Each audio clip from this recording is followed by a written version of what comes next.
There is something quietly revolutionary about watching a 90-year-old sit down at a pottery wheel for the first time, put both hands into a lump of clay, and willingly make something terrible. The bowl collapses, the clay wobbles, their hands are not as steady as they once were.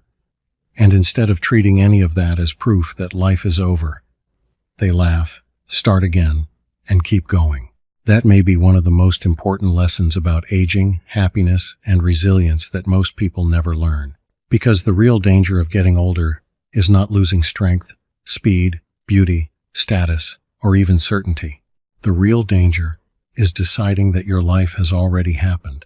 It is becoming so attached to the identity you built at 40, 50, or 60 that by 70, 80, or 90, you stop allowing yourself to become anyone new. The Stoics would have recognized this immediately.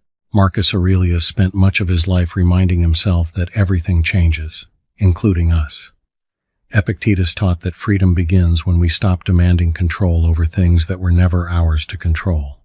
Seneca warned against wasting life not simply through laziness, but by postponing living until conditions finally seem perfect. And perhaps that is why an elderly person learning pottery can teach us something profound. They are practicing a different relationship with life. They are saying, in effect, I may not control how much time remains, but I still control what I do with the time that is here. That is Stoicism in action. Not sitting perfectly still and pretending nothing hurts. Not becoming emotionless. Not repeating inspirational quotes while avoiding reality. It is the decision to meet reality honestly and still participate in your own life. Here are 8 lessons hidden inside that simple act of putting your hands into clay and trying something new. Lessons that can make life richer, whether you are 25, 55, retired, overwhelmed, lonely, anxious, or simply afraid that you may already be too late. Lesson 1. Stop asking whether you are too old and ask what is still possible. One of the most expensive questions you can ask yourself is, am I too old for this? Not because age is meaningless. Of course it matters. Your body changes. Your energy changes. Your responsibilities change. Pretending otherwise is foolish. But, am I too old? Is often not really a practical question.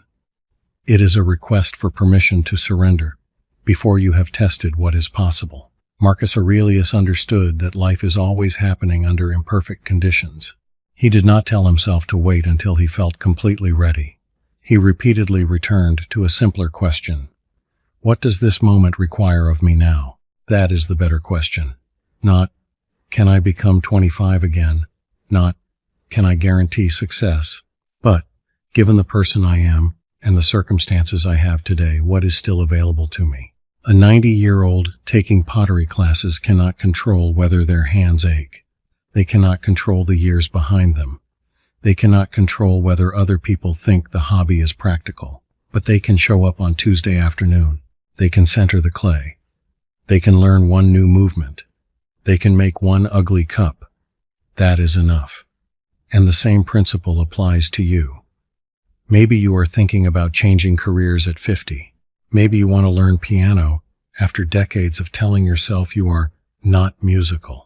Maybe retirement has left you wondering who you are without a job title.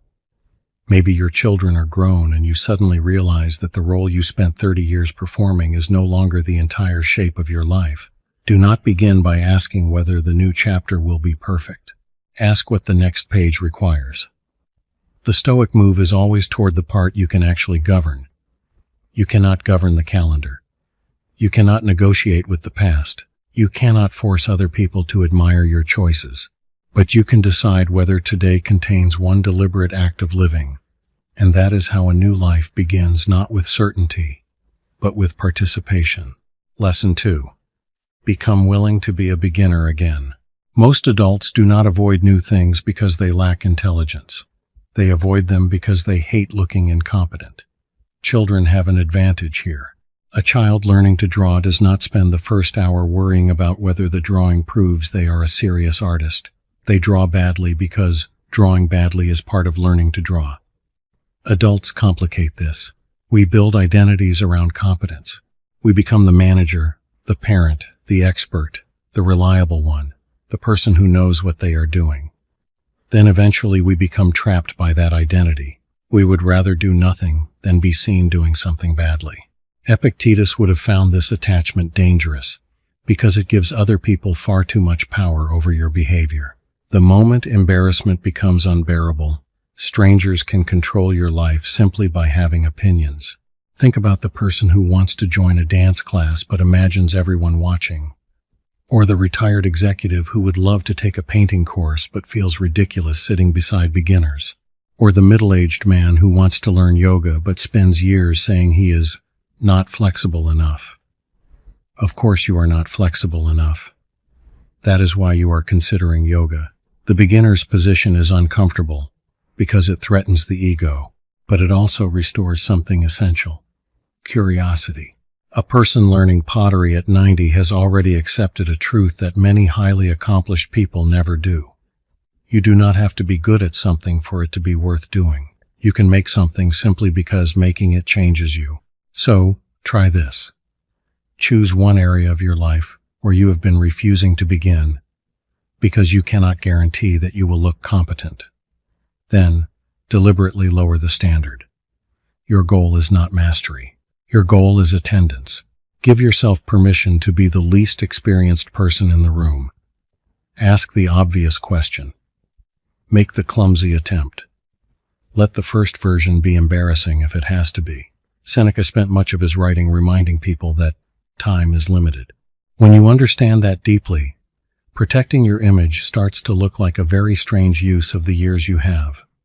Better to be a beginner at something real than an expert at making excuses. Lesson 3. Give yourself something that cannot be reduced to productivity. Modern life has taught many people to ask one exhausting question about almost everything they do. What is this good for? Will it make money? Will it improve my resume? Will it build my brand? Will I get better at something measurable? Will anyone notice? This mindset can quietly drain the life out of life. Pottery is useful, of course. You can make bowls and mugs, but that is rarely the deepest reason people love it. The deeper value is that it asks for attention without demanding a performance. The clay does not care about your job title. It does not care how many emails you answered.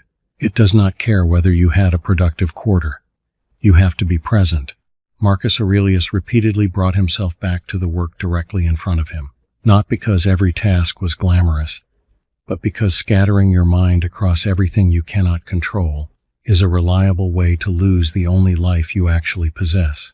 For a few minutes at a pottery wheel, you cannot successfully live in yesterday's argument, next year's retirement plan, your neighbor's opinion, and your phone notifications all at once.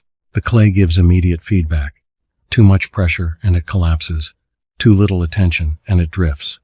That makes the activity a form of training. Not necessarily meditation in the formal sense, but training in attention, and this matters especially in retirement. Many people spend decades believing that freedom means finally having nothing they are required to do. Then retirement arrives, and they discover that a life with no structure can become strangely empty. The answer is not to turn retirement into another full-time job. The answer is to have meaningful practices, something that asks you to arrive, something that develops slowly, something that exists whether or not anyone applauds. Maybe it is gardening, woodworking, learning a language, restoring an old car, writing letters, cooking properly instead of rushing through meals, volunteering, playing an instrument badly and then slightly less badly.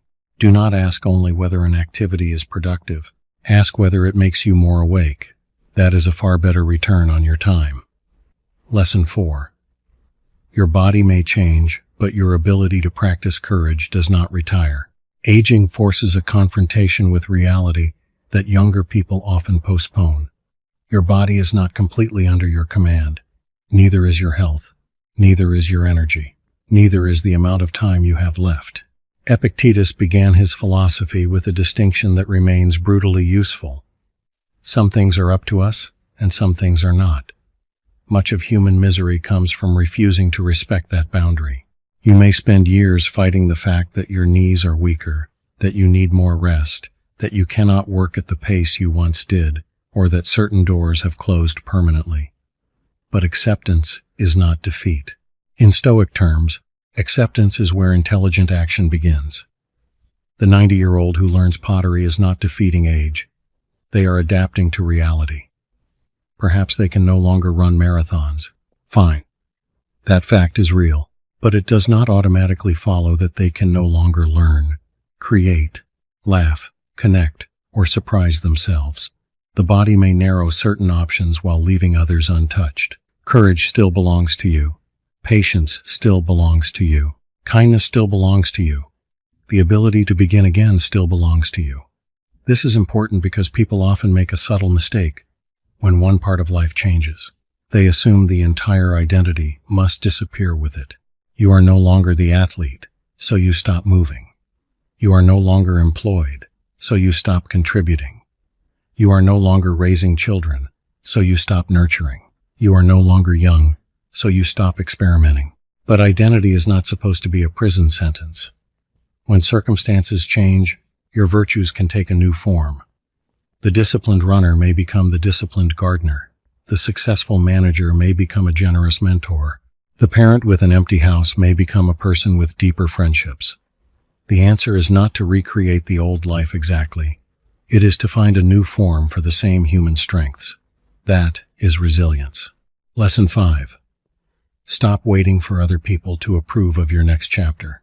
There is a particular kind of freedom that arrives when you stop needing your choices to make sense to everyone else. A retired person takes a pottery class and someone says, "Why would you bother with that now?" The Stoic answer is simple: because your life is still yours. Epictetus was relentless about this. You cannot control what other people think. You cannot control whether they misunderstand you. You cannot control whether they approve of your boundaries, your hobbies, your career change, your quietness, or your refusal to keep playing an old role. Trying to control those reactions is wasted energy. This does not mean becoming rude or selfish. It means developing enough self-respect to distinguish between useful feedback and unnecessary permission-seeking. Ask yourself how often you abandon an idea before you have even tried it, because you can already imagine somebody making a comment. Your friends might laugh. Your family might not understand. Your former coworkers might think you are having a crisis. Someone online might say you are too old, too young, too late, too ambitious, too boring, too something. And then what? The tragedy is not that people have opinions. The tragedy is when you allow imaginary opinions to govern a life that is actually yours. A practical exercise is to stop announcing every intention prematurely. You do not need a committee meeting before you begin learning something. You do not need to defend every harmless change. Start quietly. Let your actions become your answer. Make the bowl. Take the class. Write the page. Walk away from the toxic relationship. Say no to the obligation you resent. Then, tolerate the discomfort of being misunderstood. Self-respect is often less dramatic than people imagine. Sometimes it is simply refusing to abandon yourself in order to make everyone else comfortable. Lesson 6. Small rituals protect you from emotional drift. Seneca warned that life can slip away while we are busy. Today we might add something else.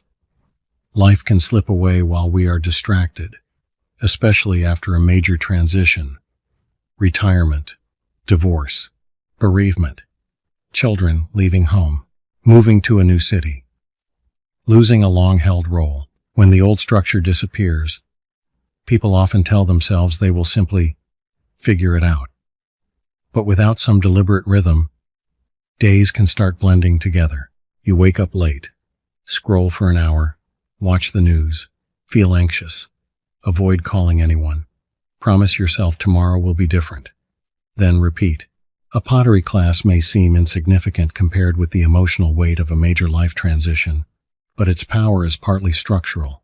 Every Thursday, you have somewhere to be. You prepare. You leave the house. You see familiar faces. You use your hands. You improve slowly. You return.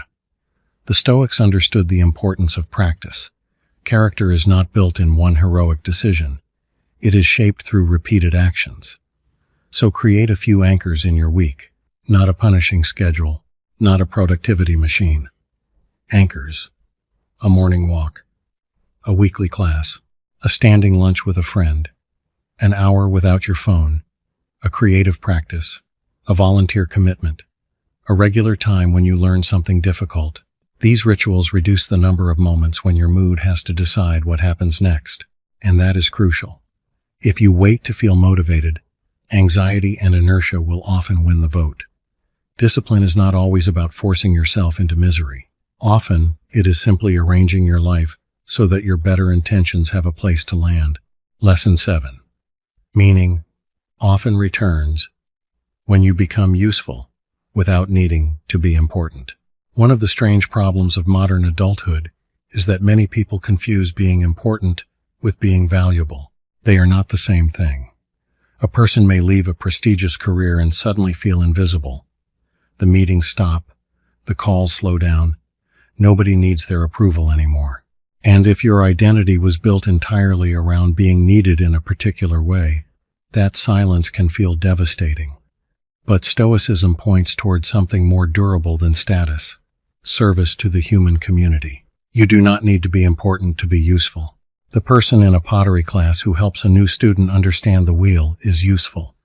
The retired teacher who tutors a struggling child is useful. The neighbor who checks on someone living alone is useful. The grandparent who listens without turning every conversation into advice is useful. The friend who shows up when everyone else is busy is useful. And usefulness creates meaning because it takes you outside the prison of constant self-concern. This matters when dealing with anxiety, too. Anxiety often pulls the mind inward. What will happen to me? What if this goes wrong? What if I lose what I have? Service does not erase legitimate problems, but it interrupts obsessive self-monitoring. Look for one place where your experience can benefit another person without requiring applause. You have lived through things. You know things. You have made mistakes that someone else may not need to repeat. Offer what you can, not because you need to become a hero, because contribution reminds you that your life still moves outward. Lesson 8. The goal is not to stay young. The goal is to stay alive to life. This may be the most important distinction of all. There is a huge industry built around convincing people that aging itself is the enemy. Fight every wrinkle. Hide every limitation. Pretend nothing has changed. Stay forever young. But that is a battle reality eventually wins. The Stoic alternative is not to neglect yourself. Take care of your health. Exercise. Rest. Learn. Stay socially connected. Do what you reasonably can. But do not confuse youth with vitality. A young person can be completely closed to life. A 90-year-old can be deeply alive. The difference is not the number on the calendar. It is openness. Are you still capable of being surprised? Can you still learn? Can you still change your mind? Can you still be interested in something that has nothing to do with your old identity? Can you meet a new person without immediately deciding what category they belong in? Can you make room for the possibility that tomorrow contains something you have never experienced before? Marcus Aurelius knew that death makes every moment finite. That knowledge can make people despair, but it can also make them pay attention. You do not have forever, which means you do not need forever to begin. You do not need to master pottery. You do not need to become famous. You do not need to discover a perfect second act that impresses everyone you know. You simply need to stop treating the unfinished parts of your life as if they are already dead. The clay on the wheel does not care what you used to be. It responds to the hands you bring to it now, and perhaps that is the deeper reason people fall in love with learning something new late in life. For a little while, the past loses its authority. You are not your resume. You are not your mistakes. You are not the role you played for 40 years. You are not the person other people have become accustomed to. You are a beginner. You are present. You are making something, and maybe that is what freedom actually looks like. Not having endless time, not controlling every outcome, not returning to the person you once were, but looking honestly at the years behind you, accepting the uncertainty ahead, and still having the courage to put your hands on the wheel and say, there is time for one more thing.